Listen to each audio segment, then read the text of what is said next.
Ford is more than just a symbol of American automotive history.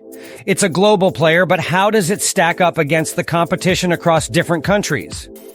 From dominating the US market to facing tough competition in Europe and Asia, this video breaks down Ford's global standing in 2024 and why software might just be the key to its future success. Let's start where Ford is king, the US market. The F-Series trucks have been America's best-selling vehicles for over 40 years. It's not just trucks, though. Models like the Mustang and Explorer are household names. But the future isn't just about horsepower and heavy-duty trucks anymore. As electric vehicles, EVs, take center stage, Ford is trying to stay on top with models like the F-150 Lightning.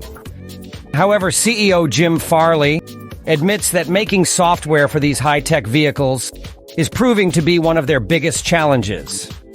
Jump over to Europe, and Ford's story isn't quite the same. Here, brands like Volkswagen and Renault dominate the streets.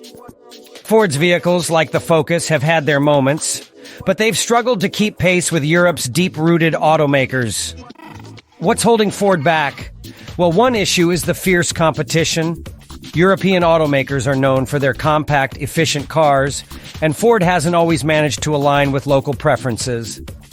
Plus, as Europe shifts toward EVs, Ford has been slower to establish itself compared to Volkswagen's aggressive push into electric.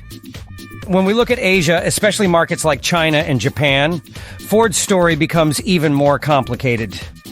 In China, homegrown automakers like Geely and BYD are leading the EV race, while in Japan, brands like Toyota and Honda dominate. Ford just hasn't managed to gain a strong foothold in these countries.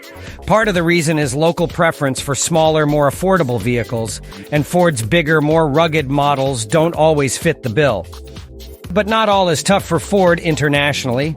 In South America and parts of Africa, Ford is still a fan favorite, especially with their Ranger pickup trucks and compact SUVs. In places like Brazil and South Africa, Ford vehicles are known for their durability, especially on rough roads. The challenge here, though, is the same as in other regions.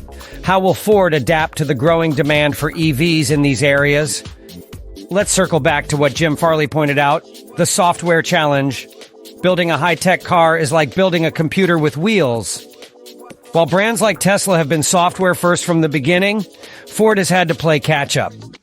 The challenge lies in integrating advanced systems like autonomous driving, over-the-air updates, and battery management. Ford's vehicles now rely more on software than ever before, but developing reliable, cutting-edge tech is proving trickier than expected. So what does the future hold?